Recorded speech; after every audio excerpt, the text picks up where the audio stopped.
ఏంటో చక్కగా అమ్మోరు బొమ్మలాంటి పిల్లని కట్టుకున్నాడు, బిడ్డ పాపలతో చల్లగుంటాడు అని సంబరపడ్డాను. గొడవలొచ్చి ఇట్టా అయిపోద్దని అనుకోలేదు. ఎట్టా రాసి పెట్టిందో ఏంటో. కారు వచ్చేస్తుంది రే అబ్బో, కారు వచ్చేస్తుంది రో. ఓ మానస్ పాప, కారు వచ్చేస్తుంది. ఓ వాల్మీకి బాయో, కారు వచ్చేస్తుంది అంటే మనుషులు లేకుండా అదే వచ్చేస్తుందని కాదు, రాజుగారు మావ తోలుకొస్తున్నాడు. ఈ అంకుల్ రావస్తున్నాడట. అరే నాయనా, వాళ్ళని చూసి బెట్టు చేసి గొడవెట్టుకోమాక ఎట్టాగో ఇద్దరు కలిసిపోవాలి.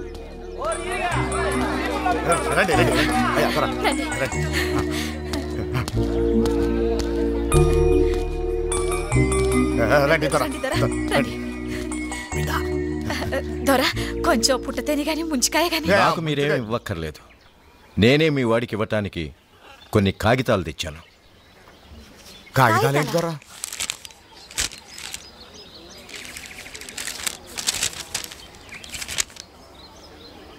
ఏంటివి? డైవర్స్ పేపర్స్, అంటే విడాకుల పత్రాలు. దొరా దొరా, ఈ విడాకులు ఎందుకు దొరా? నీ కొడుకు నుంచి నా కూతురు విడిపోవటానికి. ఇక మీ వాడితో తను కాపురం చేయదట, వెంటనే విడాకులు కావాలంటోంది. అదేంటి దొరా, చిన్నపిల్ల ఏదో ఆవేశంలో తొందరపడి విడాకులు అనొచ్చు, అది తప్పని మీరు చెప్పాలా? అవును దొరా దొరా దొరా, ఈ పని మనకొద్దు దొరా. వాళ్ళిద్దరు ఇడిపోకుండా చూసి కలపాల్సిన పెద్దోళ్ళు మనమే. అందుకే మనమే ఏదైనా నచ్చ చెప్పినా తను వినేట్లేదు. మనిషి మీద అసహ్యం కలిగి మనసు విరిగిపోయాక కాపురం చేయలేనని ఖచ్చితంగా చెప్పేసింది. ఆ మాట తనే అందా? అవును, అంతేకాదు జీవితంలో ఇక నీ మొహం చూడనంది. మనసు కుదుటపడ్డాక మరెవరినైనా పెళ్లి చేసుకుని ఈ దేశమే వదిలి వెళ్ళిపోతానంది. జరిగిన దానికి నాలాగే తను కూడా బాధపడుతోంది. అన్నీ మర్చిపోయి వచ్చి కలుస్తున్నాను అనుకున్నాను, కానీ నా మొహం చూడడమే ఇష్టం లేదనుకుంటే విడిపోవటమే మంచిది. అలానే ఇందులో రాసింది, సంతకం పెట్టు.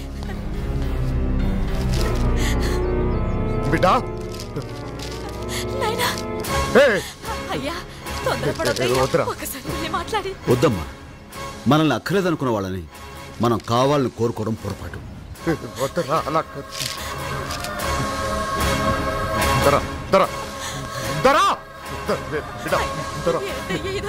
బాధపడకమ్మా, మనిషి అయినా వస్తువు అయినా నిజంగా మనదే అయితే ఎప్పటికైనా మన దగ్గరికి వస్తుందమ్మా. మనది కానప్పుడు ఎంత తంటాలు పడ్డా మనకు దక్కదు.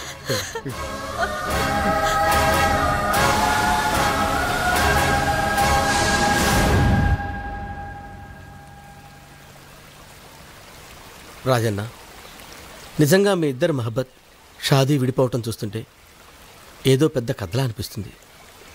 కొండవాగు లాంటి నువ్వు, ఎండి మొబ్బు లాంటి ఆ అమ్మ ఇట్ట ఇడిపోయి బతకడం చాలా దురదృష్టం రాజన్న. ఎప్పటికైనా మీ ఇద్దరు కలుసుకుని తీరుతారు, నా పందెం. అవునవును, కలుసుకుని తీరుతారు. ఓడిపోయే పందాలు కాయకుండా ఉంటేనే మంచి సూరన్న.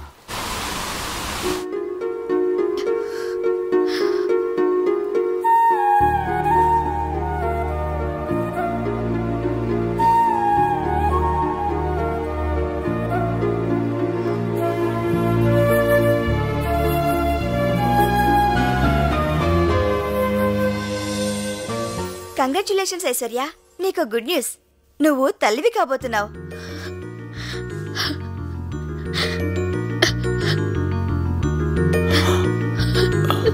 సో మీరు గ్రాండ్ ఫాదర్ కాబోతున్నారు.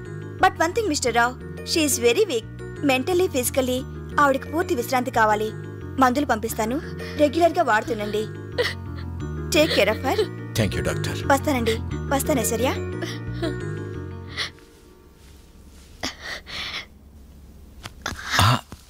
డాడీ, ఏంటమ్మా? నేను తనని కలుసుకోవడానికి గూడానికి వెళ్తాను డాడీ. అదేంటమ్మా, ఒక పక్క డాక్టర్ నిన్ను కదలకూడదని చెప్తుంటే జర్నీ కష్టమైన ఆ అడవికి వెళ్తానంటున్నావు. కానీ డాడీ, ఈ గుడ్ న్యూస్ తనకి. డోంట్ వరీ, నేనే వెళ్ళి చెప్పి తన్ని తీసుకొస్తానమ్మా. డాడీ.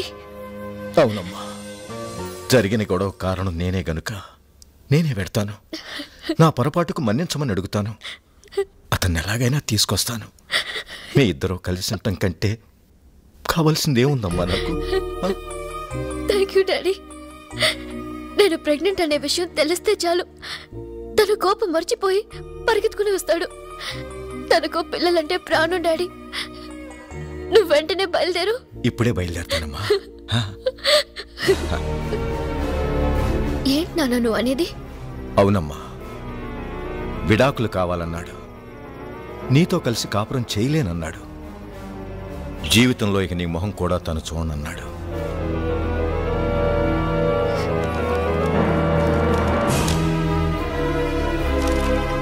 నేను ప్రెగ్నెంట్ అని చెప్పావా నాన్న? చెప్తే చాలా తేలిగ్గా తీసిపారేశాడమ్మా. తల్లే నాకు అక్కర్లేదనుకుంటే దాని బిడ్డెందుకు? అయినా అడవిలో జంతువులు కూడా కంటున్నాయి బిడ్డల్ని. అదేం గొప్ప విషయమా? తనకు కావాలంటే ఉంచుకోమనండి, లేదా చంపుకోమనండి. నిజంగా అడవి మనిషేనమ్మా అతను. బిడ్డల్ని కని వదిలేసి వేరే దాంతో పోయే జంతువులకి వాళ్ళకి పెద్ద తేడా లేదు. వాడి నిర్లక్ష్యానికి నువ్వు బలవ్వకూడదు. వాడి రాక్షసత్వానికి నువ్వు బ్రతుకుపాడు చేసుకోకూడదు. ఇప్పుడు కూడా నువ్వు అంటే నిన్ను పెళ్లి చేసుకోవటానికి ఎంతో మంది గొప్పవాళ్ళు ఉన్నారు. ఎవరో ఎందుకు? విక్కీ ఈ క్షణమే చేసుకుంటాడు. కనుక నా మాట విని డైవర్స్ ఇచ్చేసి అబార్షన్ చేయించుకుంటే. ఈ కాగితాలు కోర్టులో అనవసరం. అంత మాట అన్నాక అతనికి నాకు లేడు. అంతేకాదు, ఇక నా జీవితానికి పెళ్ళనేది లేదు. అతని అన్యాయానికి, నా అమాయకత్వానికి నాలో పెరిగి బిడ్డ బలవకూడదు. నేను బిడ్డను కంటాను, ప్రాణంగా పెంచుకుంటాను. నా వృత్తి, నా బిడ్డ నా రెండు కళ్ళుగా చేసుకుని జీవితం అంతా గడుపుతాను. ఇక నాకు ఎవరితోడ అక్కర్లేదు. అది కాదమ్మా. It's my decision.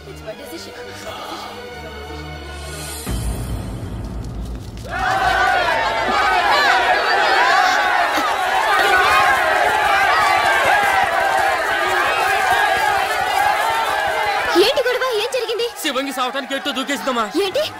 శివంగి చావాలనుకుందా? అవునమ్మా, ఆ రాజు పెళ్లి చేసుకోనని చెప్పాడంట. దాంతో ఇది మోసపోయాననుకుని ఎట్టో దూకి సావాలనుకుందంట.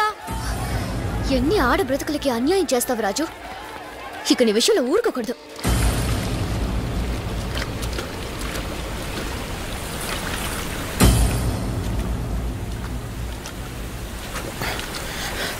శివంగి, శివంగి, ఏమిటి నువ్వు చేస్తున్న పని? ఈ అమాయకురాలి ఆత్మహత్య చేసుకునే స్థితికి తీసుకొచ్చిన నువ్వు మనిషివేనా?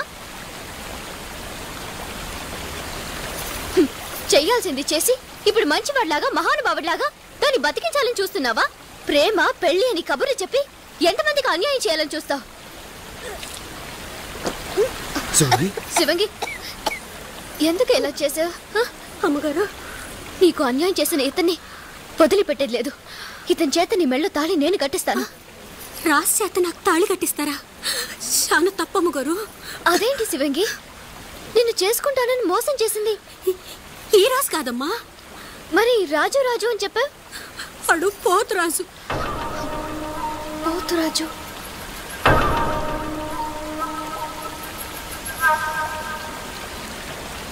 నేనే ముద్దుగా రాజు అని పిలుస్తుంటాను.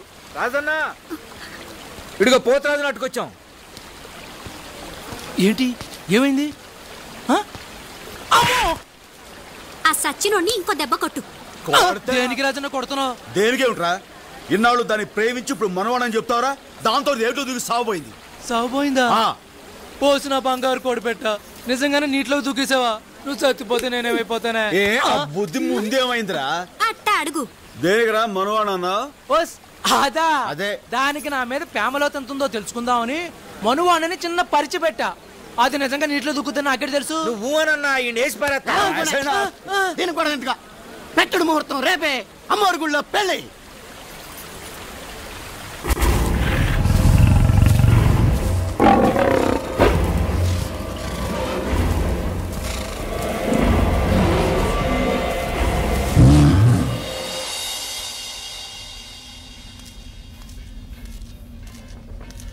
అమ్మా, పోస్ట్ అమ్మా. Thank you.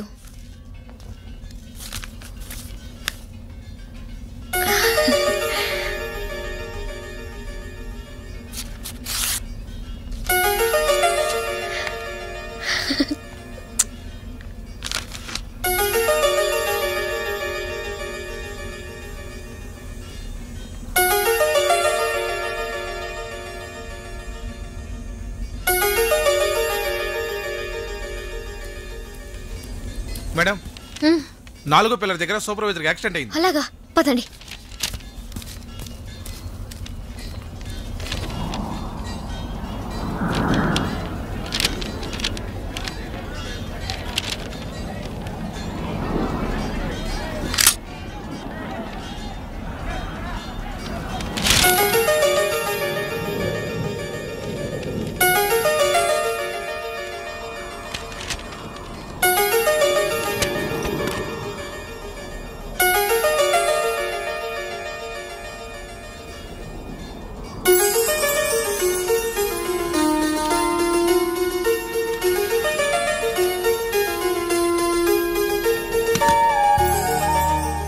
మేడం నమస్తే.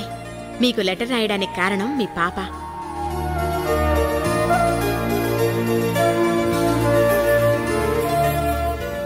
తను పుట్టినప్పటి నుంచి తల్లి తండ్రి మీరే అయి పెంచుకున్నారు. వర్క్ మీద వెళుతూ నా మీద నమ్మకంతో నాకు పాపనప్పగించారు. నాన్న లేక అమ్మ దూరంగా ఉండడంతో పాప దిగులుతో మారం చేస్తోంది.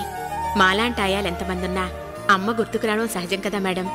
అందుకే మీరు చాలాసార్లు వద్దని చెప్పినా తప్పని పరిస్థితుల్లో నేను 17న గురువారం పాపతో అక్కడికి వస్తున్నాను. అంటే ఇవాళే పాప. ఐశ్వర్య, పరాయి వాళ్ళ లెటర్ చదవటం సభ్యత సంస్కారం కాదని తెలీదా? ఐశ్వర్య, అయినా ఇక్కడుండే అడవి మనుషులకి ఆ జ్ఞానం ఉంటుందనుకోవటం నా పొరపాటు. సారీ, కానీ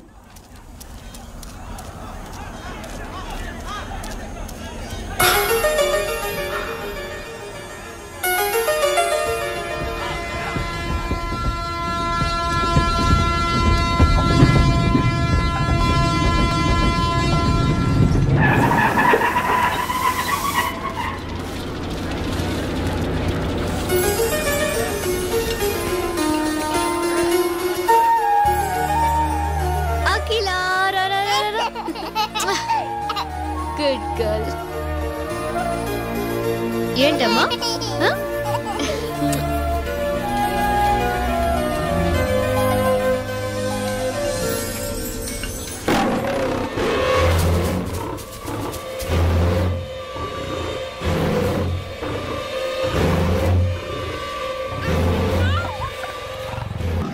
ఐశ్వర్య,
విషయంలో మనం జాగ్రత్తగా ఉండాలి. అలాగేనమ్మా. ఇది అడవి. ఇక్కడ అడవి జంతువులు పొంచి ఉంటాయి.